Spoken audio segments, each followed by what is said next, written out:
चलो भाई, आवाज आ रही है?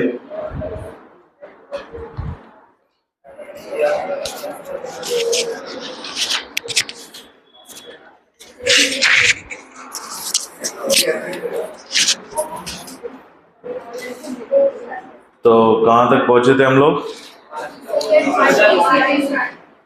हृदय ध्वनि हो गई थी। अच्छा,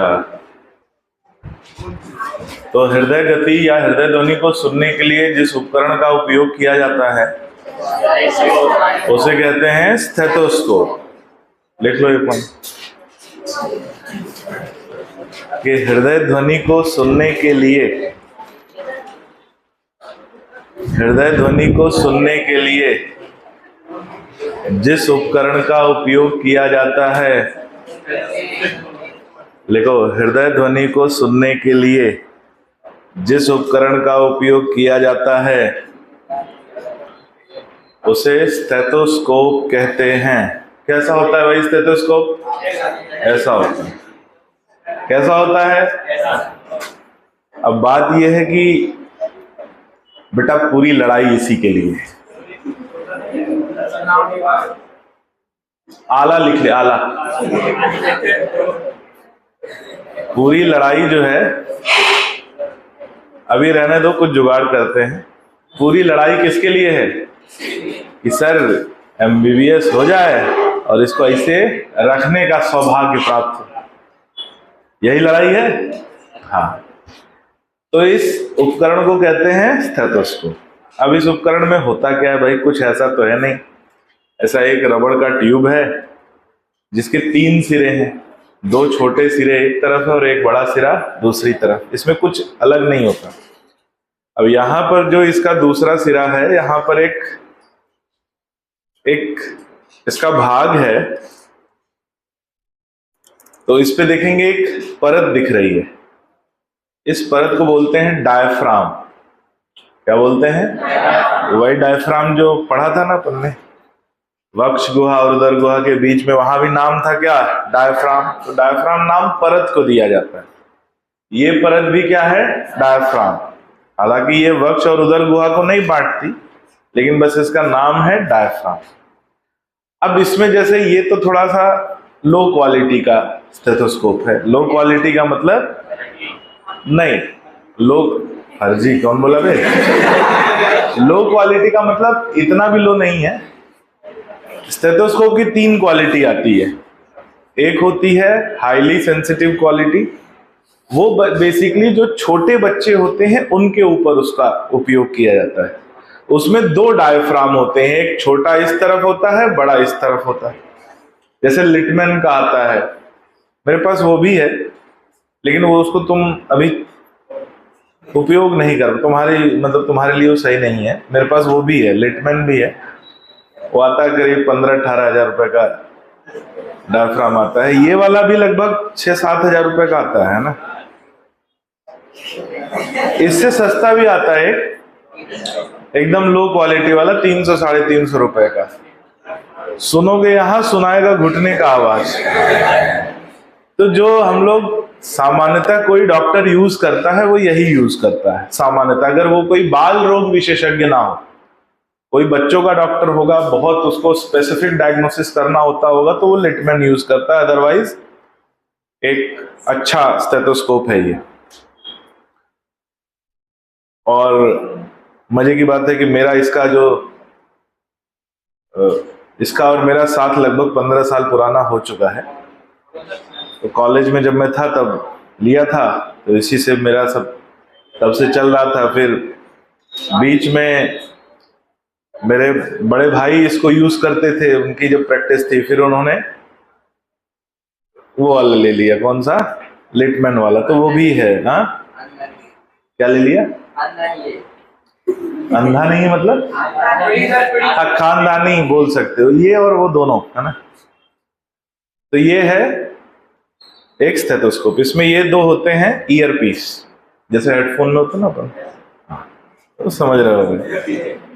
अब इसमें देखोगे तो ये एक तरफ को मुड़े हुए हैं, ऐसा एकदम बराबर नहीं है। एक तरफ को, जैसे ये मुड़ा हुआ है इस तरफ, तो इनको लगाने का जो तरीका है वो अंदर से बाहर की तरफ होता है।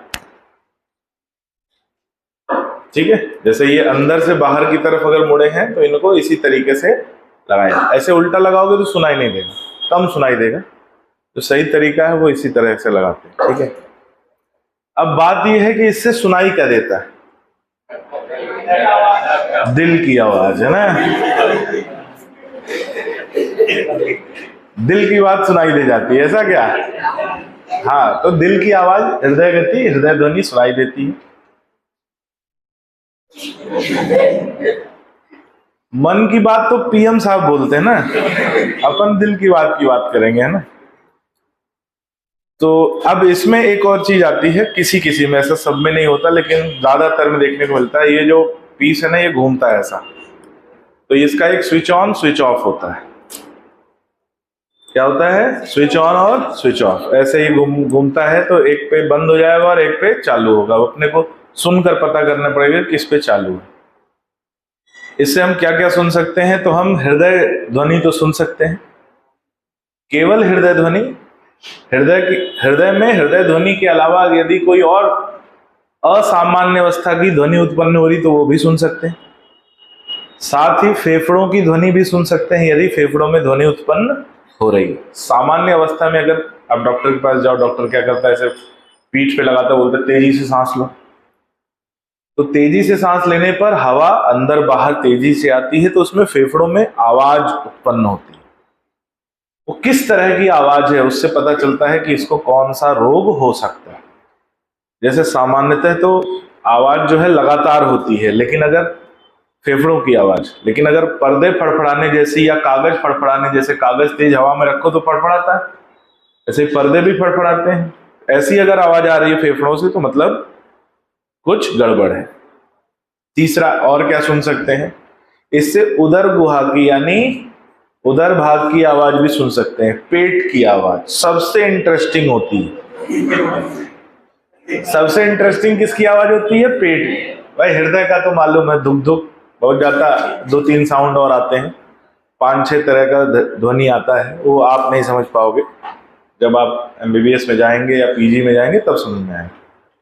लेकिन पेट की जो आवाज है, उदर गुहा की जो आवाज है, वो बड़ी अनोखी होती है।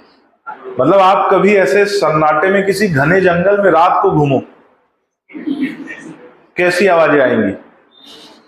भयानक टाइप की ना। ठीक वैसे ही आवाज आती है। कहां से? एक मैं आवाज बता रहा हूं, सुनाऊंगा, यहां से सुनाई नहीं देगा। एक आवाज आती है, भाई लिटरली कभी आप स्टेथोस्कोप लगा के अगर ना पेट के अलग अलग भाग में सुनोगे, एक तो आवाज आएगी बुलबुले उठ रहे हैं, गुड़गुड़ गुड़गुड़। और अगर किसी भी कारण से आपके पेट में कुछ गड़बड़ी चल रही है, ऐसा लगेगा पेट में रेलगाड़ी दौड़ रही है। क्या दौड़ रही है? रेलगाड़ी। बहुत अनोखी अनोखी आवाजें आती हैं। तो सामान्यतः किसका किसका ध्वनि सुन सकते हैं? हृदय का, फेफड़ों का और उदर गुहा। और किसका सुन सकते हैं? घुटने का नहीं सुनाई देगा, घुटने का 3 ही सुनाई देगा। हृदय, घुटने में आवाज होती है क्या? घुटने की आवाज नहीं सुनाई देगी। हृदय, फेफड़े और उदर गुहा, इधर कोई आवाज नहीं होती। ये क्या है? स्टेथोस्कोप।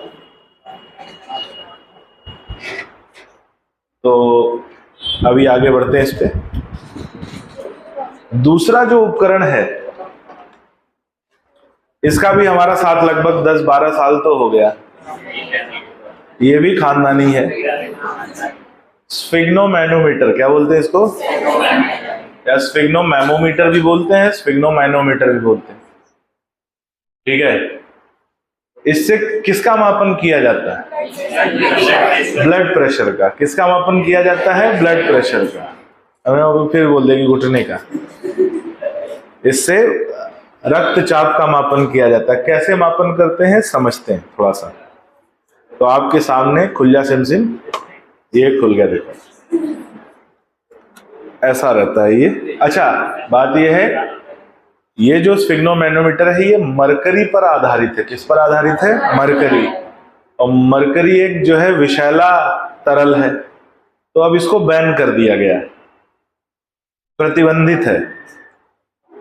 अब आप इसको खरीद नहीं सकते। उपयोग अब इलेक्ट्रॉनिक वाला उपयोग है, किसी के पास तो कर सकता है, लेकिन अब ये मार्केट में नहीं मिलेगा। तो ये इलीगल काम है जो मैं आपके सामने कर रहा हूं ना। लेकिन समझ, इसीलिए ये जो है ना मेरे लिए संभाल के रखना इसको बहुत जरूरी है, क्योंकि अब सामान्यतः नहीं मिलेगा, इलेक्ट्रॉनिक वाले ही। और वो रेयर हो गया है, एग्जिस्ट इन वाइल्ड हो गया है, ये एक्सटिंक्ट इन वाइल्ड। बाद में समझोगे तुम लोग, है ना। विलुप्त प्राय हो गया। क्या हो गया है?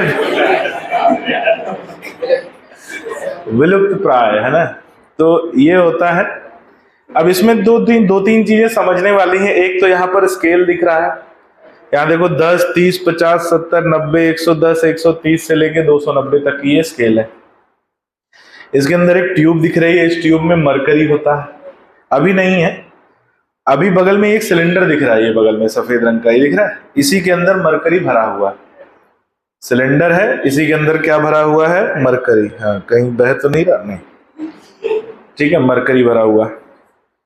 अब यहां से दो ट्यूब निकलती है। एक ट्यूब ये पट्टे में बांधी जाती है, ठीक है। दूसरा ट्यूब जो है ये एक एयर पंप है, इससे हवा भरी जाती है, ठीक है। अंदर आप देखोगे यहाँ पे तो एक ये बटन जैसा, स्विच जैसा दिख रहा है, इससे हम इसको चालू या बंद करते हैं, ऑन ऑफ होता है। स्विच इसमें भी है, ऑन ऑफ होता है। एक ये एयर पंप है, एयर पंप में भी एक ये स्विच लगा है ऑन ऑफ, चालू बंद करने के लिए, ठीक है। हवा भर के इसको बंद कर दो, हवा भरी रहेगी, खोलोगे हवा निकल जाएगी। तो ऐसे इसका क्या करते हैं, ये उपकरण है, ठीक है, स्फिग्नोमैनोमीटर। अब ये काम कैसे करेगा तो उसको पहले हम लोग समझेंगे कहां पर, बोर्ड पे, और फिर समझेंगे, उठो जरा, नहीं बैठे रहो। पहले हम लोग समझेंगे बोर्ड पे और फिर समझेंगे कि वास्तव में यदि आप डॉक्टर बन गए तो बीपी का मापन कैसे करेंगे। कितने लोगों को आता है बीपी का मापन करना, और आप लोगों में से कितने लोगों को मैंने सिखाया है?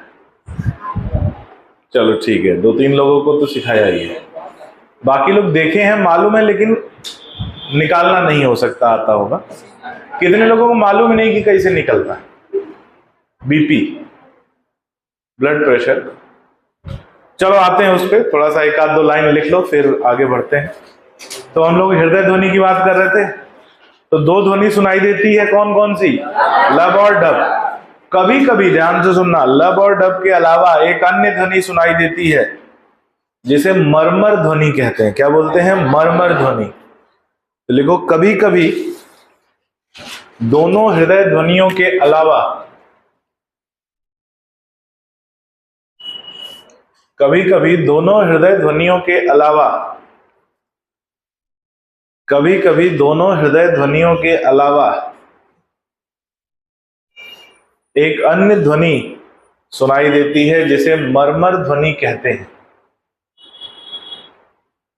एक अन्य ध्वनि सुनाई देती है जिसे मरमर ध्वनि कहते हैं,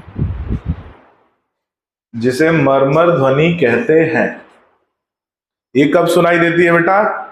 जब कोई वाल्व डिफेक्टिव हो जाए और सही से काम ना करे। तो सही से काम ना करे तो जनरली हमने पढ़ा था वाल्व बंद हो जाते हैं। अगर वाल्व पूरी तरह से बंद नहीं हो रहा है तो निलय के संकुचन के समय रक्त ऊपर भी जाएगा, तो उसी से ध्वनि उत्पन्न होगी। क्या? तो लिख लो, ये डिफेक्टिव को हिंदी में क्या बोलेंगे?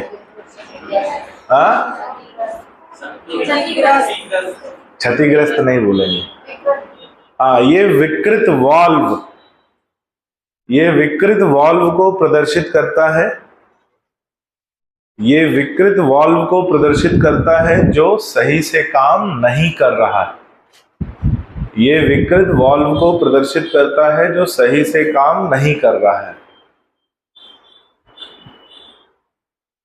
तो उस ध्वनि को क्या बोलते हैं? मरमर ध्वनि। किसको प्रदर्शित करेगा? डिफेक्टिव वाल्व को। आई बात समझ में? ये अपन ने लिख लिया था, स्टेथोस्कोप से सुनते हैं, हृदय ध्वनि किससे सहायता से सुनते हैं? स्टेथोस्कोप से। अगला हेडिंग डालो, ब्लड प्रेशर, रक्तचाप या रक्त दाब। ब्लड प्रेशर,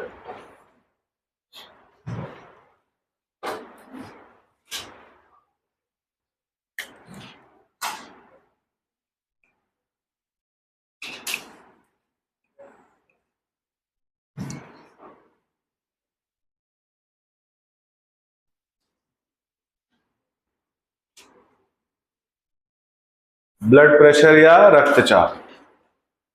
तो भैया ब्लड प्रेशर क्या होता है? हृदय द्वारा रक्त वाहिकाओं की भित्ति पर लगाया जाने वाला दाब ब्लड प्रेशर कहलाता है। तो लिखो, रक्त द्वारा रक्त वाहिकाओं की भित्ति पर, रक्त द्वारा रक्त वाहिकाओं की भित्ति पर, रक्त द्वारा रक्त वाहिकाओं की भित्ति पर लगाया जाने वाला दाब रक्त दाब कहलाता है।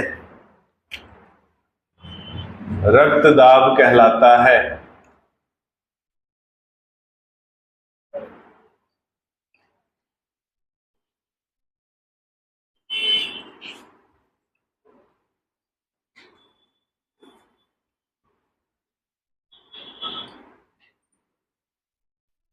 इसका मापन जिस उपकरण द्वारा होता है, इसका मापन जिस उपकरण द्वारा होता है उसे, इसका मापन जिस उपकरण द्वारा होता है उसे स्फिग्नोमैनोमीटर, उसे स्फिग्नोमैनोमीटर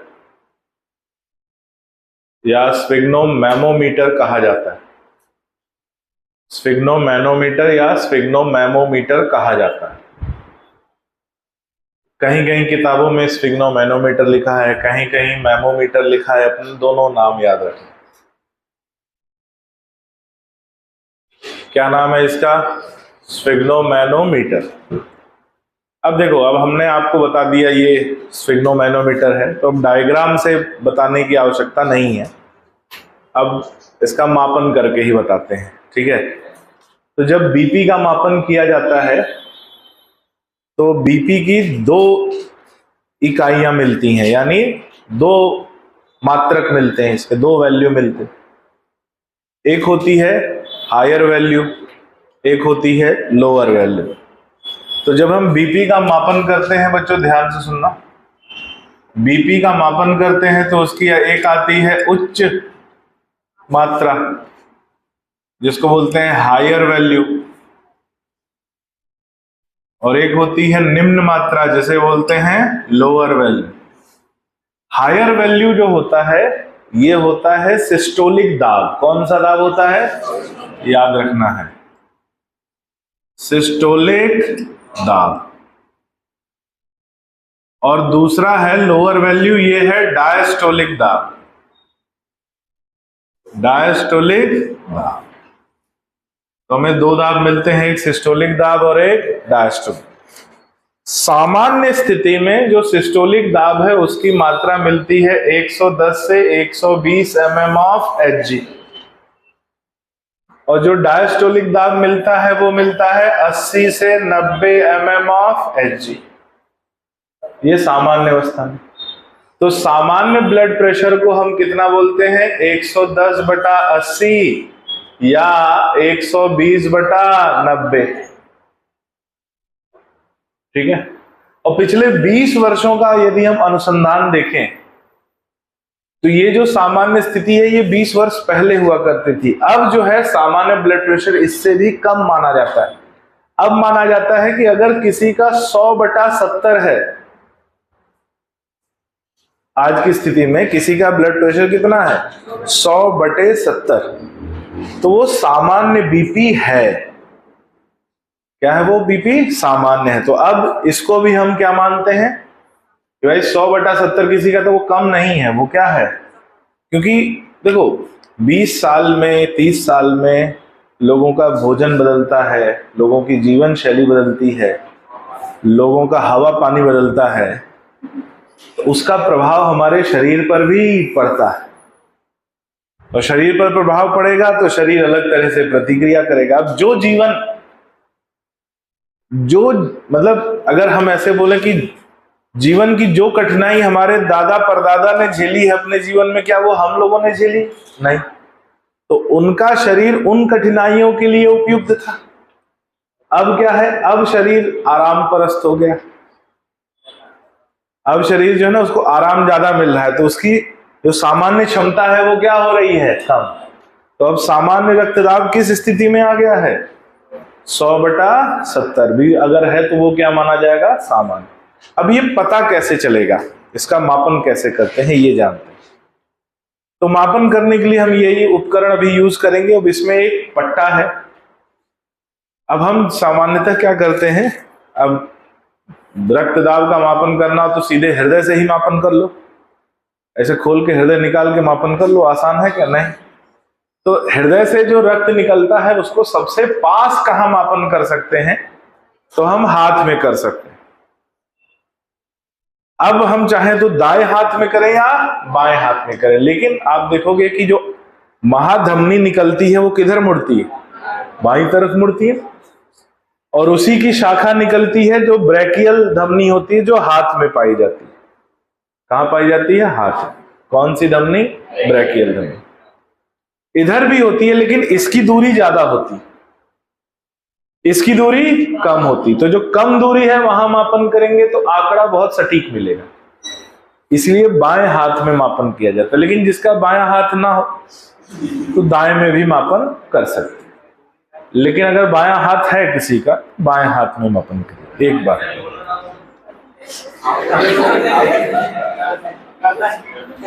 यदि दोनों ना हो तब स्थिति गंभीर हो जाती है ना।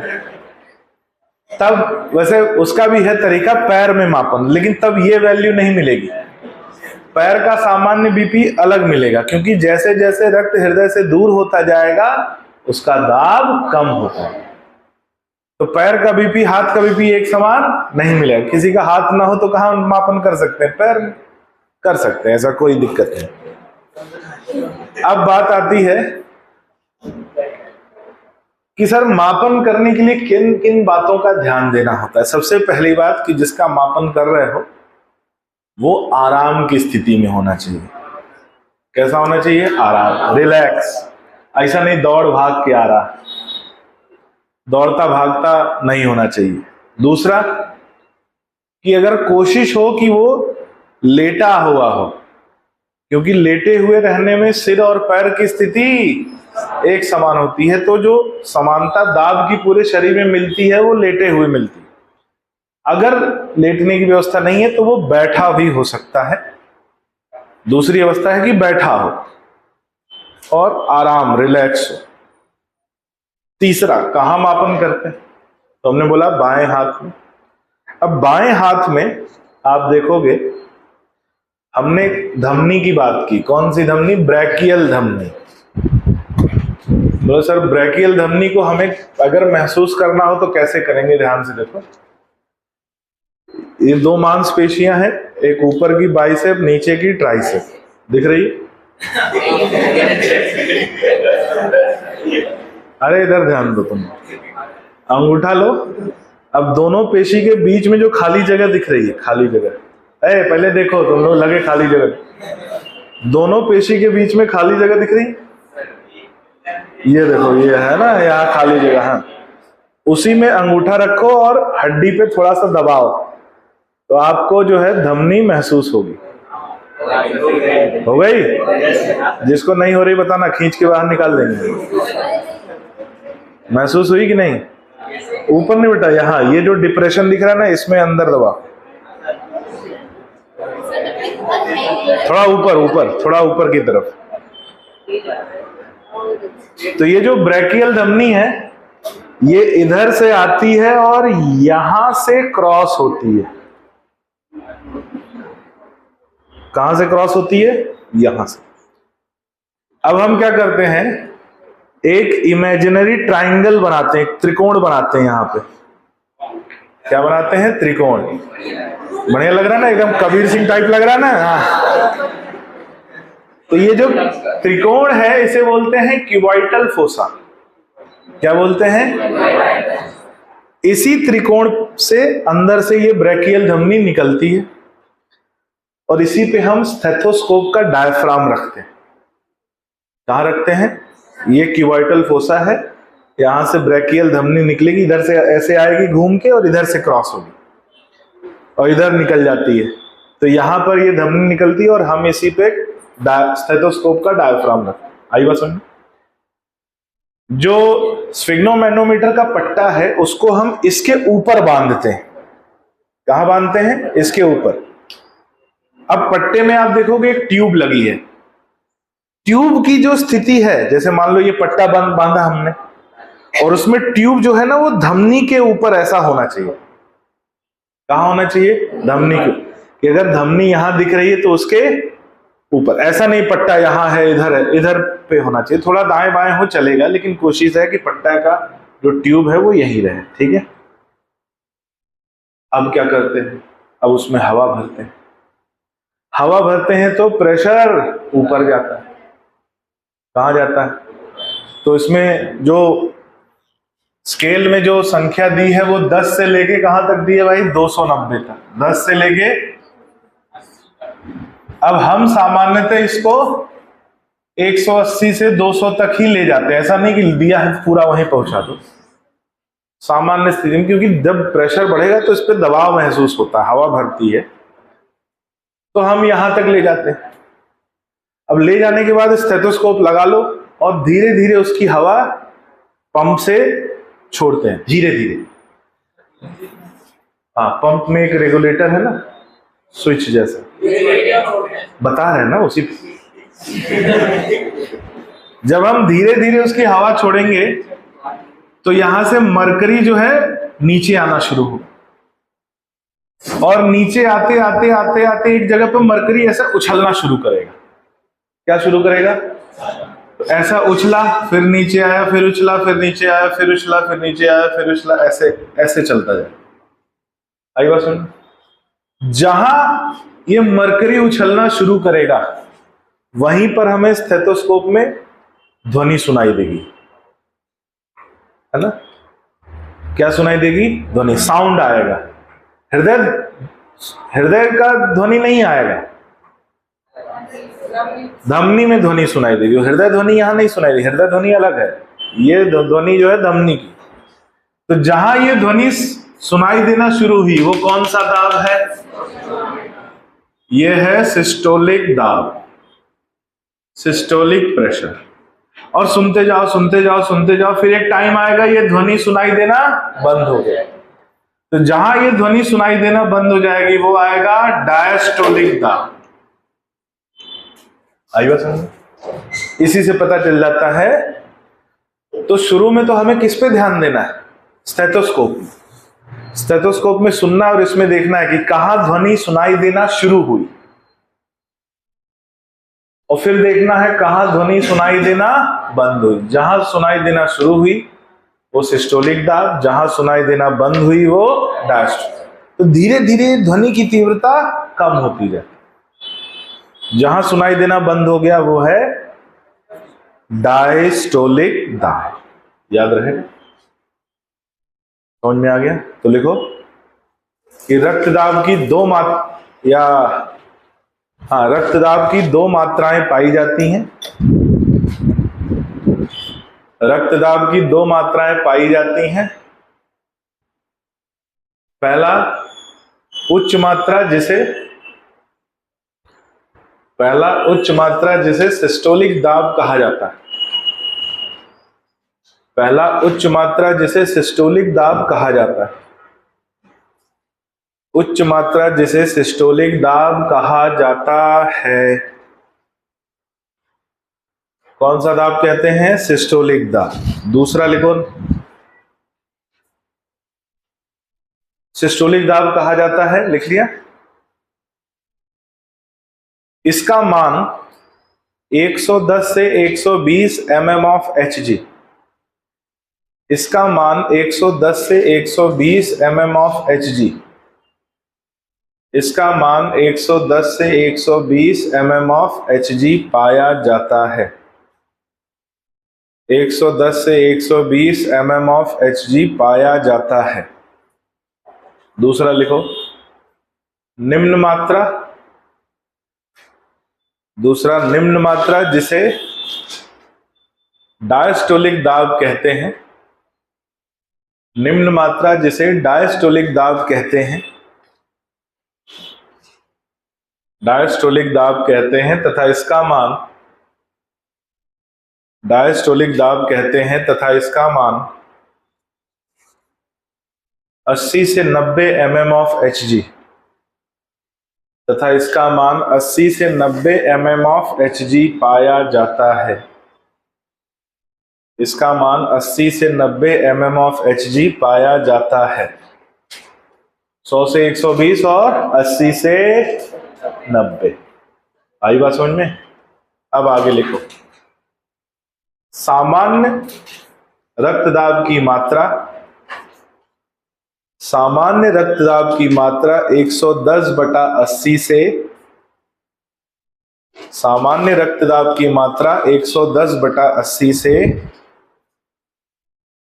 110/80 से 120/90 के बीच 110/80 से 120/90 के बीच पाई जाती है। ठीक है, अगला पॉइंट, यदि किसी का रक्तदाब 140/100 यदि किसी का रक्तदाब 140/100 पाया जाए तो उसे 140/100 पाया जाए तो उसे उच्च रक्तदाब की श्रेणी में उच्च रक्तदाब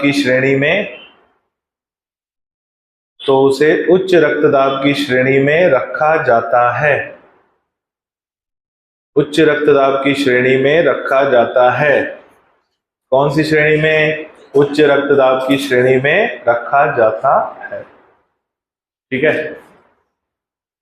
अच्छा, ऐसे लोगों को ध्यान से सुनना जिसका बीपी हाई हो, ऐसे लोगों को नमक का सेवन कम करने के लिए कहा जाता है, क्योंकि नमक जो है वो ब्लड प्रेशर को बढ़ाता है। तो ऐसे लोगों को नमक का सेवन कम करने के लिए कहा जाता है। ऐसे लोगों को नमक का सेवन कम करने के लिए कहा जाता है। नमक का सेवन कम करने के लिए कहा जाता है। कितना है भाई? 140 अगला पॉइंट, यदि किसी का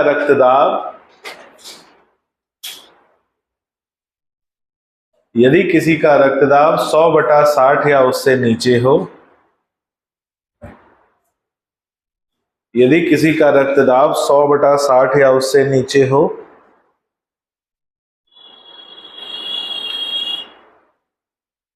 100/60 या उससे नीचे हो, तो इसे निम्न रक्तदाब की श्रेणी में रखा जाता है। तो उसे निम्न रक्तदाब की श्रेणी में रखा जाता है। तो उसे निम्न रक्तदाब की श्रेणी में रखा जाता है।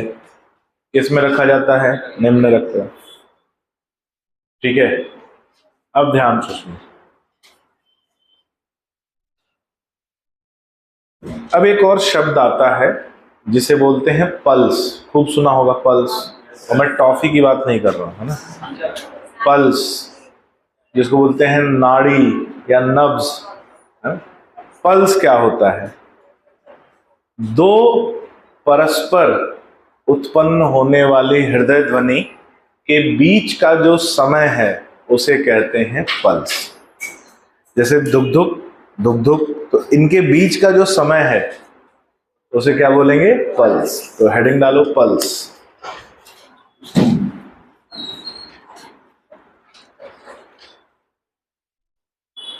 देखो, दो परस्पर हृदय ध्वनियों के बीच, दो परस्पर हृदय ध्वनियों के बीच, दो परस्पर हृदय ध्वनियों के बीच पाया जाने वाला, दो परस्पर हृदय ध्वनियों के बीच पाया जाने वाला, दो परस्पर हृदय ध्वनियों के बीच पाया जाने वाला समय पल्स कहलाता है। पाया जाने वाला समय पल्स कहलाता है। अब मान लो किसी की हृदय गति बढ़ जाए, जिसको हम लोग ट्रैकीकार्डिया बोल रहे हैं, किसी की हृदय गति बढ़ जाए तो समय काल क्या हो जाएगा? कम हो जाएगा। लेकिन पल्स की संख्या, इसलिए बोलते हैं ना कि पल्स बढ़ गई है।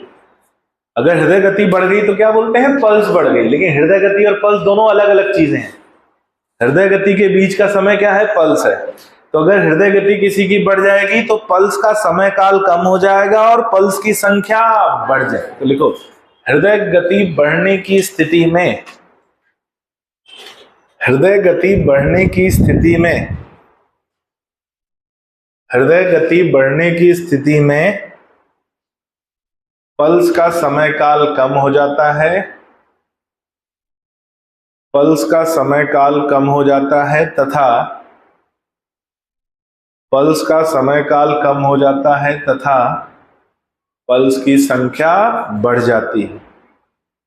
पल्स का समय काल कम हो जाता है तथा पल्स की संख्या बढ़ जाती है। पल्स की संख्या बढ़ जाती है। एक बात हो गई। अब एक आता है कि पल्स प्रेशर क्या होता है भाई? पल्स प्रेशर, एक और शब्द लिखो, पल्स प्रेशर।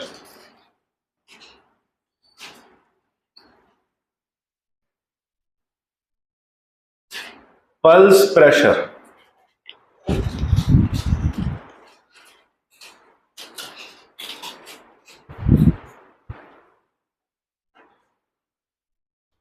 पल्स प्रेशर क्या होता है? सिस्टोलिक दाब देख रहे हो, डायस्टोलिक दाब देख रहे हो, इन दोनों के बीच का जो अंतर है उसे क्या बोलते हैं? देखो, सिस्टोलिक दाब तथा डायस्टोलिक दाब, सिस्टोलिक दाब तथा डायस्टोलिक दाब के बीच का अंतर, सिस्टोलिक दाब तथा डायस्टोलिक दाब के बीच का अंतर पल्स प्रेशर कहलाता है।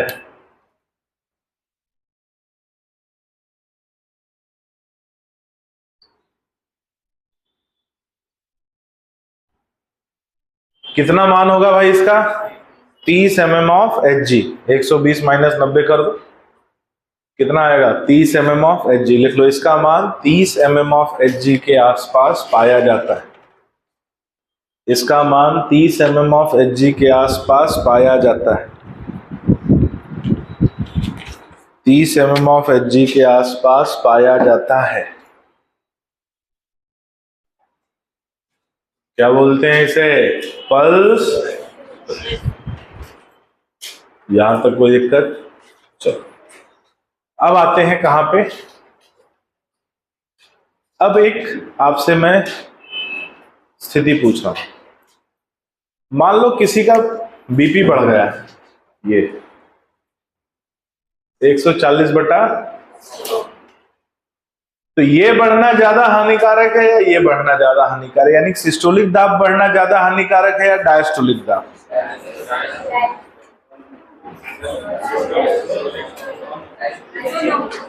हाँ, कितने लोगों को लगता है कि डायस्टोलिक दाब बढ़ना ज्यादा हानिकारक है और कितने लोगों को लगता है कि सिस्टोलिक दाब बढ़ना ज्यादा हानिकारक है? दोनों की मैं स्थिति पूछी नहीं, दोनों बढ़ना तो हानिकारक है ही, लेकिन अगर इन दोनों में पूछा जाए कि इन दोनों में किसका बढ़ना ज्यादा हानिकारक है, तो समझो यहां पे हमने सिस्टोल पढ़ा है संकुचन की अवस्था, डायस्टोल पढ़ा है शिथिलन की अवस्था।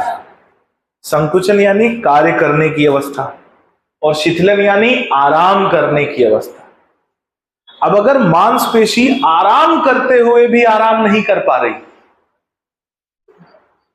मतलब अगर आराम करते हुए भी उसका दाब, भाई काम करते हुए तो दाब बढ़ेगा ही, लेकिन आराम करते हुए भी अगर उसका दाब बढ़ा हुआ है, यानी वो मांसपेशी आराम नहीं कर पा रही, और ऐसे में उसके नष्ट होने की संभावना बढ़ जाए। जैसे आप लोग कोचिंग आके यहाँ पे 7-8 घंटे पढ़ के गए, घर जाके मशीन को थोड़ा आराम तो दोगे ना? दोगे? फुल आराम देते हो घड़ियाल की तरह? देखो, हमारा दिमाग भी एक मशीन है। अगर यहाँ 7-8 घंटे आप पढ़ रहे हो, अभी तो 7-8 घंटे 7 घंटे चल रहा है, जैसे जैसे नवंबर आएगा वो 6 बजे तक पहुंच जाएगा, वो कब 9 घंटे पहुंच जाएगा आपको पता भी नहीं चलेगा। तो अभी जो है आप अब यहाँ पे, अभी तो आप लोगों को लग रहा होगा अरे अभी टॉपिक ही क्या हुआ है, टेस्ट जो चलेगा तो बोलो पढ़ाया ही क्या है, ऐसा ही लगेगा ना। अभी रायता फैलेगा बेटा, और ऐसा फैलेगा समेट नहीं पाओगे। अभी हम उस फैलने की स्थिति की तरफ जाएंगे, अभी नहीं जाएंगे, थोड़ा सा टाइम लगेगा। अभी आपके मानसिक स्तर को बढ़ाया जा रहा है धीरे धीरे। अभी अगर हम नवंबर दिसंबर वाले मोड में आ जाए ना, तो सही समय पर सही काम किया जाता है। अभी मोड है आपको ये सिखाना कि पढ़ते कैसे, और फिर हम सिखाएंगे कि पढ़ाते कैसे। तो अभी आप सीखो कि पढ़ते कैसे, अभी थोड़ा सा रिलैक्स मोड में। तो अब मान लो आप 7 घंटे कोचिंग के बाद घर गए और आराम करने को नहीं मिला, घर वाले ने 2 थप्पड़ा मार के फिजिक्स की किताब खोल के रख दिया, बोले चलो न्यूमेरिकल करो। मशीन आराम कर पाएगी? क्या हो जाएगा? दिमाग भ्रष्ट हो जाएगा। क्या हो जाएगा? जैसे कुछ बच्चे होते हैं ना कि जब ऐसा होता है, जब अपना तैयारी शुरू करते हैं तो क्या सोचते हैं, बोले हम सोएंगे ही नहीं, दिन रात पढ़ेंगे, और करते भी हैं ऐसा। दिन में कोचिंग पढ़े, जाके सोएंगे नहीं, बोले सोने से टाइम लॉस होगा, रात को भी पढ़े। बोले यार बड़ा अच्छा लग रहा है, बताओ कितना अच्छा है, 24 घंटे अपन ने इस्तेमाल कर लिया, दिन में कोचिंग पढ़ लिया, रात को सेल्फ स्टडी। अगले दिन फिर यही करते हैं, फिर कोचिंग पढ़े, फिर रात को पढ़े, तीसरे दिन अस्पताल में नजर आते हैं, 1 हफ्ता अस्पताल में। नहीं विश्वास तो करके देख लेना, अभी टाइम है। 6 घंटे से कम नींद नहीं लेनी है, और 7 से ज्यादा नहीं। ये आपकी नींद की बाउंड्री है। अगर 6 घंटे से कम नींद लोगे तो लिख के ले लो, एग्जाम तक टिक नहीं पाओगे, और 7 से ज्यादा नींद लोगे तो एग्जाम दे नहीं पाओगे। एक घटना मुझे याद आती है, मैं बार बार उसका जिक्र करता हूं हर साल। 2016 की बात है, उस समय मैं कोटा में था। तो एक बच्ची आई, वो बाड़मेर जगह सुनी होगी तुमने, बाड़मेर की रहने वाली वो बच्ची थी। तो वहां जहां रहती थी वहां से कोचिंग आना जाना उसका 1-8 घंटा लगता था। तो उसने बोला कि सर मेरे को 1 घंटा सुबह आने में लगता है और यहाँ से जाने में 1 घंटा लगता है, तो मैं यहाँ से जाने के बाद मैं पढ़ नहीं पाती। तो मैंने कहा एक काम कर, यहाँ से कितने बजे घर पहुंचते हो? बोले सर 3 बजे। मैंने कहा 3 बजे से 5 बजे तक सो लिया करो। सुन तो लो मेरी बात। मैंने उसको बोला कि 3 बजे से 5 बजे तक सो लिया करो। 1 महीने 1.5 महीने बाद उसके पिताजी आए, बोले सर मैं बड़ा परेशान हूं। हमने बोला क्या हो गया? बोले सर हमारी बिटिया बहुत सोती है। हमने बोला क्यों सोती? बोले उसने बोला कि सर ने बोला है सोने के लिए। हमने बोला कितना सोती है? तो बोले सर दोपहर 3 बजे से सुबह 5 बजे तक सोती है।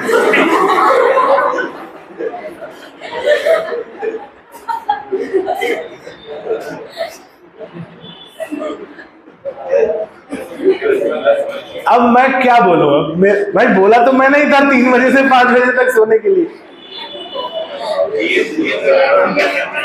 मैंने बोला था कि दोपहर 3 से शाम 5 बजे तक सो लेना, उसके बाद पढ़ लेना। उसने मेरी बात इतनी सीरियस ले ली कि दोपहर 3 बजे से सुबह 5 बजे तक सो। और बोल के रही सर ने बोला। बोला तो था मैंने मेरी गलती नहीं है इसमें, मैंने तो बोला था, अब क्या बोलो। फिर उसको बुलाया हमने कहा हमको नहीं मालूम था बेटा तुम्हारा स्क्रू इतना गिरा हुआ है, ठीक है। तो अगर आप 7 घंटे से ज्यादा सो रहे हो तो एग्जाम नहीं दे पाओगे, और अगर 6 घंटे से कम सो रहे हो तो एग्जाम तक टिक नहीं पाओगे, अस्पताल में भर्ती हो जाओगे, घर चले जाओगे। इसलिए यही अपनी बाउंड्री बनाइए, इसी के बीच अपनी तैयारी रखिए, ठीक है। हमने बोला कि भाई अगर आराम के समय भी आप आराम नहीं कर पाओगे तो शारीरिक क्षमता, तो अगर हृदय आराम के समय भी अगर आराम नहीं कर पा रहा है क्योंकि उसका डायस्टोलिक दाब बढ़ा हुआ है, तो ऐसे में दुर्घटना होने की संभावना अधिक है। अच्छा, उच्च रक्तदाब मुख्यतः पुरुषों में पाया जाता है और निम्न रक्तदाब की शिकायत मुख्यतः महिलाओं में होती है। रक्तदाब को लेकर भी भिन्नता है। हार्ट अटैक ज्यादातर किसको आता है? कारण कौन होता है?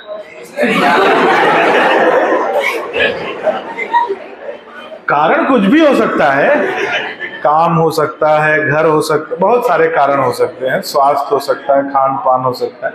ये बोल रही महिलाएं, मतलब इस बात को स्वीकार कर रहे हैं तुम लोग। हार्ट अटैक से मृत्यु ज्यादातर, देखो आप अपने ही आसपास देख लेना, अगर 100 पुरुषों को हार्ट अटैक आया होगा तो 2 महिलाओं को आया होगा। इतना संतुलन नहीं है, असंतुलन है, मतलब बिगड़ा हुआ संतुलन, ठीक है। पुरुषों की जो प्रवृत्ति है, उग्र प्रवृत्ति, गुस्सा, क्रोध, और क्रोध जो होता है ब्लड प्रेशर को बढ़ाएगा। और अभी तो तुम लोग का जीवन कम बेटा, 10 साल बाद बात करेंगे।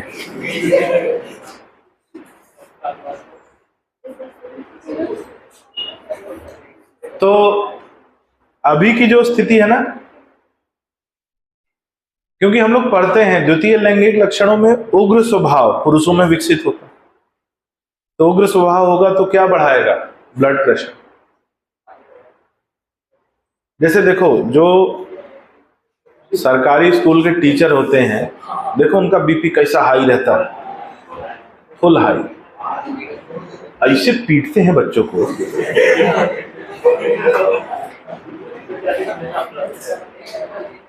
अच्छा, हम लोग क्या होता है ना, हम लोग का धैर्य इतना ज्यादा बढ़ चुका है कि हम लोग तुम्हारी हर गलती को माफ कर सकते हैं, बस उदंडता नहीं करेंगे। अभी परसों की बात है, कल नहीं, परसों की बात। जो बच्चे हॉस्टल में रहते हैं उन तक खबर पहुंच चुकी होगी। कुछ ऐसे उदंड टाइप के लोग होते हैं इस आयु में जो उदंडता करते हैं। तो अपने हॉस्टल का ही कोई बच्ची कहीं जा रही थी, तो एक हरे टी शर्ट में कोई तोता घूम रहा था, बाकी समझ सकते हो आप। तो वो थोड़ा सा ऐसा बदमाश टाइप के होते ना, नहीं, थोड़ा उससे थोड़ा सा ऊपर लेवल का था, सर्टिफाइड, जिसको घर वाले घोषित कर चुके हैं। सर्टिफाइड वो होता है जिसको घर वाले क्या कर रहे हैं? घोषित है, तुम जो है ना घोषित लोफर हो। वैसा ही था वो, हरे रंग की टी शर्ट पहन के तोता बना घूम रहा था। अब हमारा जो स्टाफ था उसको पता चला, स्टाफ ने उसको पकड़ लिया, उसको तोता से तोता परी बना दिया। परसों की बात है। और तोता अपने दोस्तों को फोन मिलाता है। ये लिटरली, मैं आजकल के बच्चों की मैं भाषा सुन रहा था कि आजकल के बच्चों की भाषा कैसी हो गई है। तो अपने दोस्त को फोन मिला रहा था कि अरे मेरे पे रेपटे पड़ गए तुम लोग।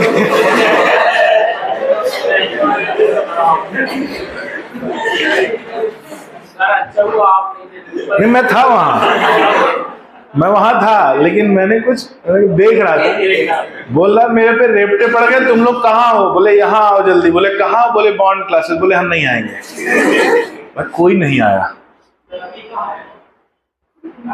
फिर हमने पुलिस बुला के सुपुर्द कर दिया। कौन? जिसको घर वाले स्वीकृति दे चुके हैं, हम जिसको उसके बाप नहीं सुधार पाए, हम सुधारने वाले कौन होते हैं? हम क्यों सुधारे? अपना टाइम क्यों वेस्ट करें उसके पीछे? भागो यहां से। पुलिस बुलाया, हमने पुलिस को दे दिया। तो ऐसे ऐसे लोग हैं। ये तो आज के युवाओं की भाषा शैली है। और वो बता रहा है कि अच्छा, बॉन्ड क्लासेस में है ना थोड़ा सा बदनाम है। क्यों बदनाम है मैं बता दूं। अनुशासन के लिए, डिसिप्लिन के लिए। और ये है, ये हमारा यूएसपी है। हम आपकी हर गलती स्वीकार कर सकते हैं, इनडिसिप्लिन स्वीकार नहीं होगा। तो जो भी आसपास है उनको मालूम है कि यहां नहीं जाना। ठीक है। वही बात है कि हम शरीफ क्या हुए, दुनिया बदमाश हो गई, है ना? तो if you are bad then I am your dad. ठीक है। तो ये बात समझ में आ गई? हाँ बेटा, बोलो बेटा। ये सब फालतू की बात है। आदमी पहले में भी चला जाता है ना। बोल रहे कि सर जब हार्ट अटैक आता है तो ऐसा बोला जाता है कि तीसरे बार में नहीं बचेंगे। ऐसा कोई नहीं, ये सब कहानियां हैं। ये सब क्या बोलते हैं, किंवदंती क्या बोलते हैं, ऐसे ही बोला ना, मिथ है, सब मिथक है। आदमी पहले में भी जा सकता है, और ऐसा भी हो सकता है कि 5-5 बार आ जाए तब भी ना जाए। तो ये सब मिथक है ना। ये सब कहने की बातें। डिपेंड करता है कि गंभीरता कितनी है। अगर गंभीर अवस्था है तो पहले में ही नमस्ते हो जाएगा। गंभीरता नहीं है तो नहीं होगा। चलिए आइए थोड़ा सा इसका मापन कर लें। कौन भाई बीपी अपना नापने आ रहा है?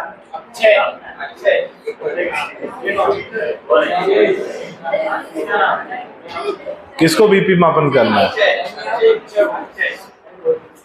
रानी इधर आ जा बेटा, तू तो प्रोफेशनल है, आजा, तुझे तो आता है। हाँ भाई, रानी मेजर करेगी। उसको हमने पिछले साल सिखा दिया था और उसको आता भी है। सिखाया क्या था उसको, पहले से आता है। और किसका मापन होना है?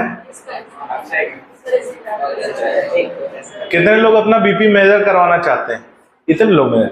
ए भाई 200-200 रुपया सबका लगेगा, लाइन लगा के। हम 2-4 लोगों का मापन कर सकते हैं। आ जाओ रानी, तुमको मापन करना है बेटा। हाँ, तुम, ये हमारा असिस्टेंट है, ठीक है, ये मापन करेगी। और चेयर वेयर है कुछ? स्टूल ले आ भाई। हाँ ले आ उसको। बाहर से उनको बुला लो, बाहर है।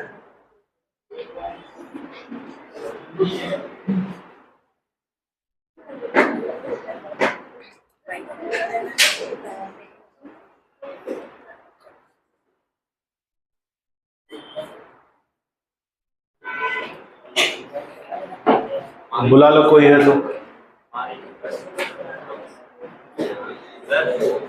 हाँ चलो, ये बेंच खाली करो जरा।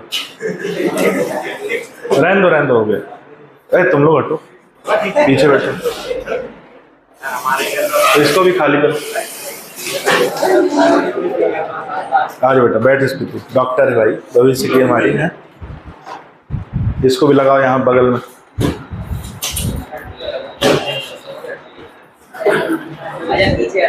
अरे बोतल छोड़ के जा रहा, बताओ।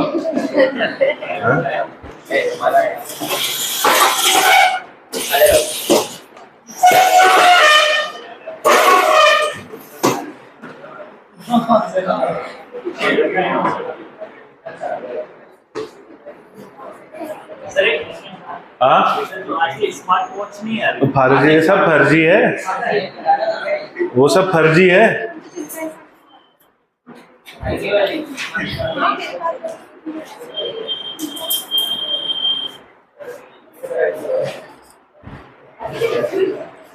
चलो डॉक्टर साहब,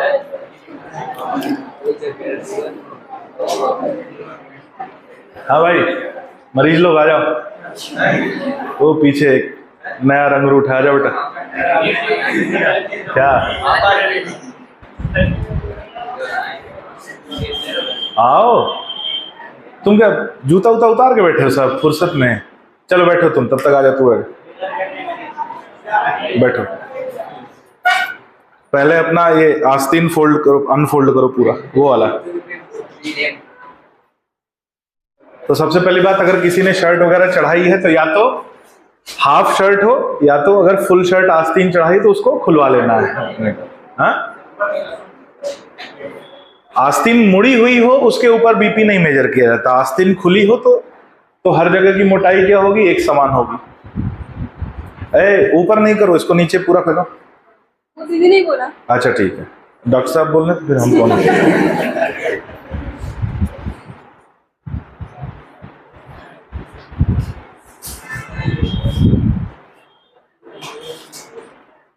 चलो अभी एक बार वो कर ले, फिर मैं बताता हूँ।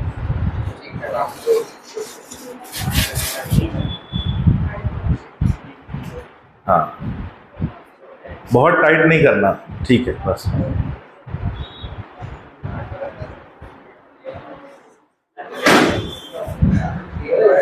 ये देखो ऑन है कि नहीं,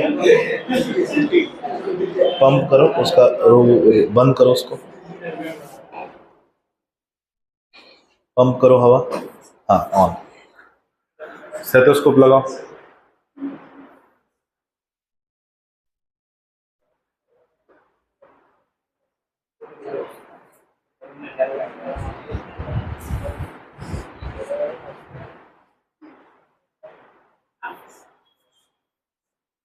खा पी के नहीं आई क्या आज?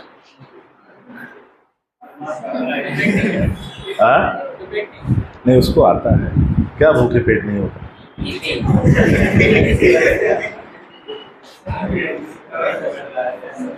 नहीं हो रहा, रुको हम कर रहे हैं, रुक जाओ हम कर रहे हैं, आ जाओ। सर्टिफाइड है वो, पिटोगे अभी यहीं।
इसका बीपी 110/80 है। बहुत कम साउंड आ रहा था बेटा, मतलब पल्स का साउंड जो है ना वो कम है, ठीक है। 110/80। आ जाओ भाई, कितने लोग आओगे? अरे रुक जाओ, एक बॉयज को बुलाते हैं, रुक जाओ, एक करके। नहीं तू आ जा, बैठो आराम से रिलैक्स। देखो ध्यान देने वाली बातें देखो यहाँ पे ध्यान से, कि अभी हमने इसको नील किया हुआ है, हवा एकदम बाहर निकली हुई, इसमें कोई भी हवा नहीं है, ठीक है। इसको हम ब्लैडर को भी ऐसे दबा देंगे जिससे अगर अंदर हवा हो तो वो बाहर निकल जाए। हाथ करो ऐसे सामने, है ना। अब ये बेल्ट जो लगाएंगे तो अपने को ध्यान देना है, ये जो ट्यूब है या तो इसकी सिधाई में हो या तो थोड़ा सा अंदर की तरफ हो तो चलेगा, कोई दिक्कत नहीं, ठीक है। बहुत ज्यादा टाइट नहीं बांधना है, हल्का सा टाइट हो, क्योंकि प्रेशर तो वो खुद ही बना लेगा, है ना, बस जितना लगा। अब उसके बाद क्या करना है, स्टेथोस्कोप का डायफ्राम, मुट्ठी नहीं, इसको खोलो। स्टेथोस्कोप का जो डायफ्राम है उसको यहाँ पर लगाएंगे क्यूबाइटल फोसा पे, ठीक है। इसको लगा के तब एयर पंप करनी है, ऐसा नहीं कि एयर पंप करके बैठे हो फिर लगा रहे हो।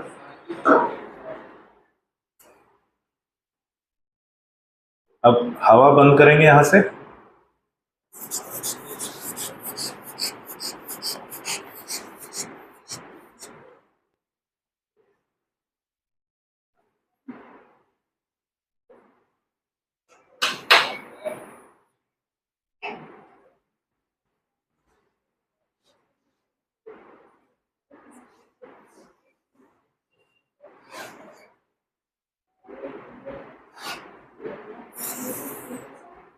ठीक है।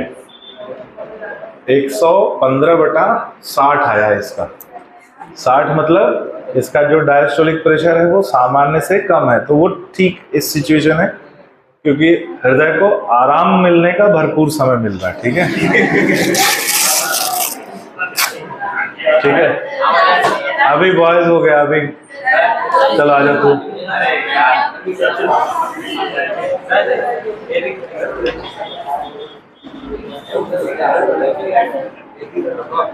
ऐसा हाथ ऐसे नीचे,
सौ बटा 70, ठीक है।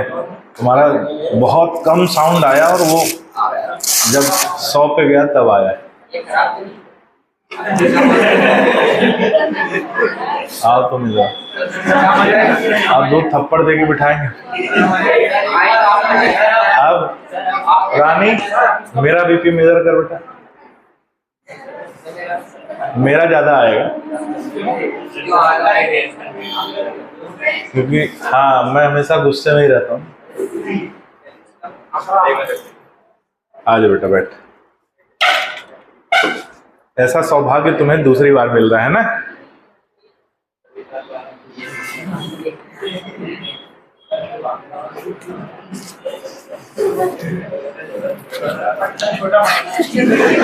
हाँ पट्टा छोटा पड़ता है।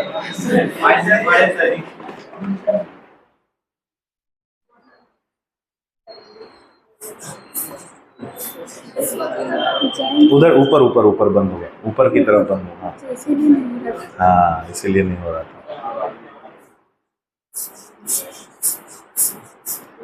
होगा होगा कर, हाँ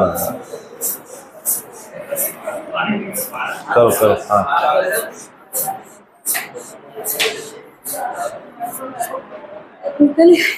लगा देना, कोई दिक्कत थोड़ी है, हवा अंदर है, कोई दिक्कत नहीं। हाँ चलो बस बस।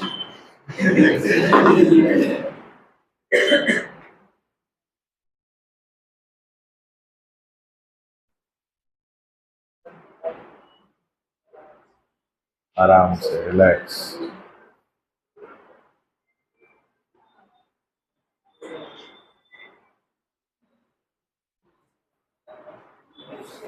धीरे से खोलना है।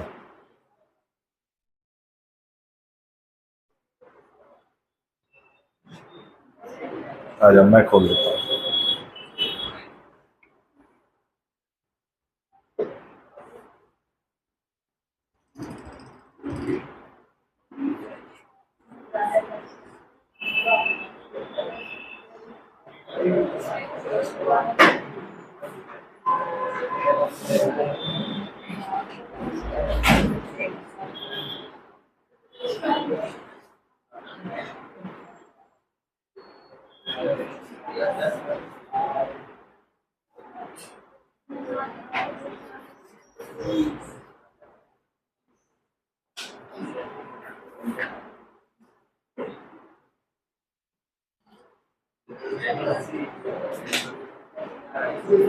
एक 125/95 130 से सुनाई 130 से ना 130/95 हाँ ये है। सर पिछली बार भी यही आया था ना। नमक कम करना पड़ेगा है ना। चलो भाई,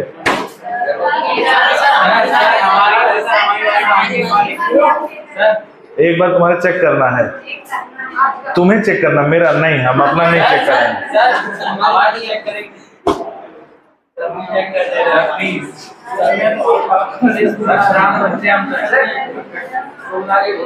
चलो एक काम करते हैं, कल मैं फिर ले आऊंगा इसको। अब कल अपन पूरा दिन सब आपस में चेक करना एक दूसरे का। एक आदमी आज पढ़ के आना, लेकिन आज इसको पढ़ के आओ, कल ले आऊंगा। कल सब एक दूसरे का, एक आदमी डॉक्टर बनेगा, एक आदमी पेशेंट बनेगा, तो दोनों एक दूसरे का चेक करेंगे। तो अगर मान लो 20-20 लोग अगर चेक करेंगे तो 1 घंटे में सब लोग को एक बार एक्सपोजर मिल जाएगा इसका। ठीक है, तो आज पढ़ के आना। ठीक है, कल या तो डॉक्टर बनने के लिए तैयार हो, मतलब दोनों बनने के लिए तैयार हो, डॉक्टर और मरीज।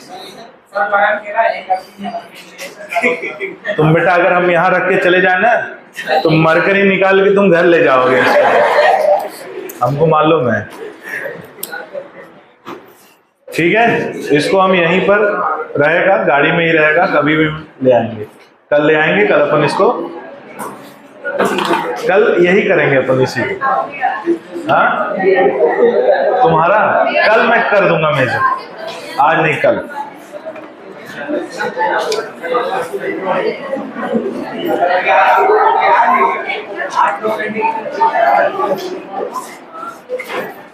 कल आप लोगों में से एक व्यक्ति डॉक्टर बनेगा, और फिर दूसरा मरीज, फिर दूसरा डॉक्टर, और तीसरा एक मरीज, है ना।